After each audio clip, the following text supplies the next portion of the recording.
Jeu et jouet dans le langage parlé sont souvent pris l'un pour l'autre.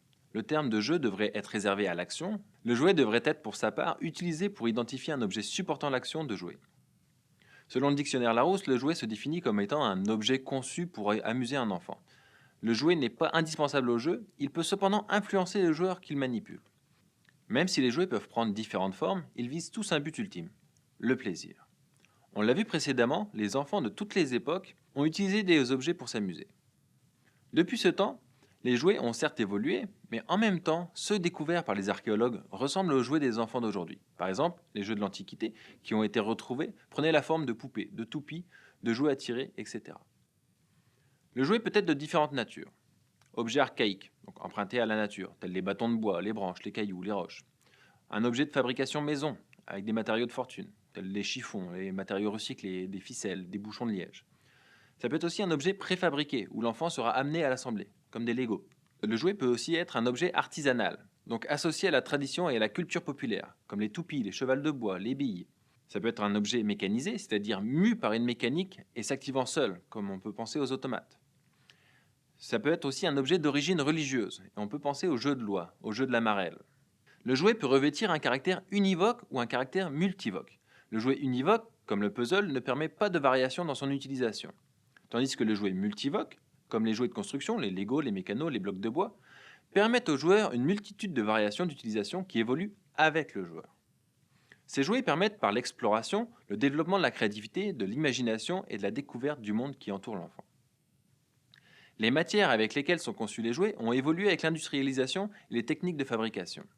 De nos jours, le plastique occupe une place de choix comme matériau destiné à la confection des jouets puisqu'il leur a permis d'être plus légers, d'avoir des couleurs qui perdurent dans le temps et surtout, ils ne coûtent pas une fortune à produire.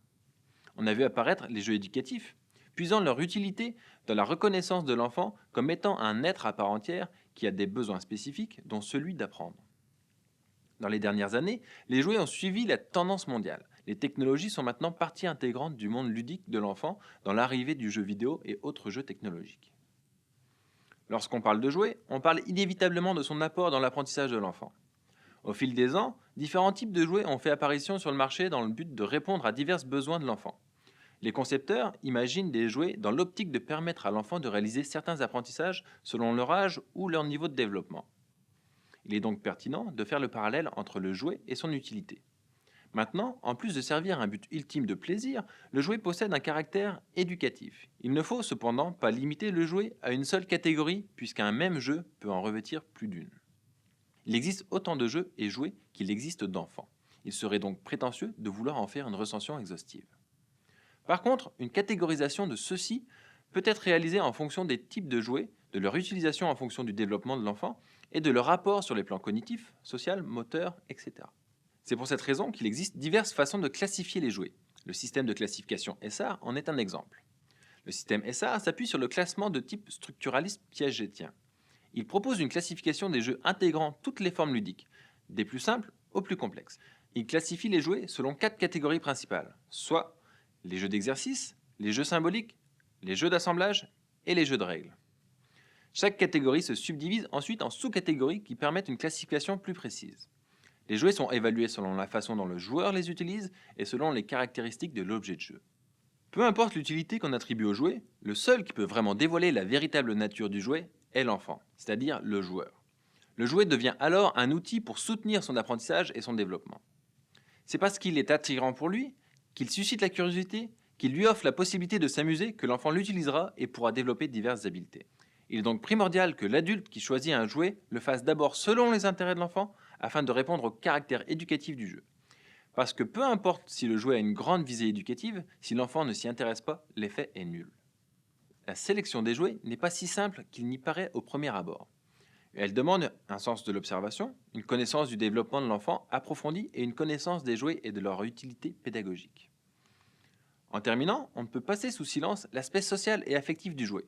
On remarque que dans les pays comme le Canada, les États-Unis ou la France, l'achat de jouets se fait encore en fonction des rites sociaux traditionnels tels que Noël, l'anniversaire de naissance de l'enfant par exemple.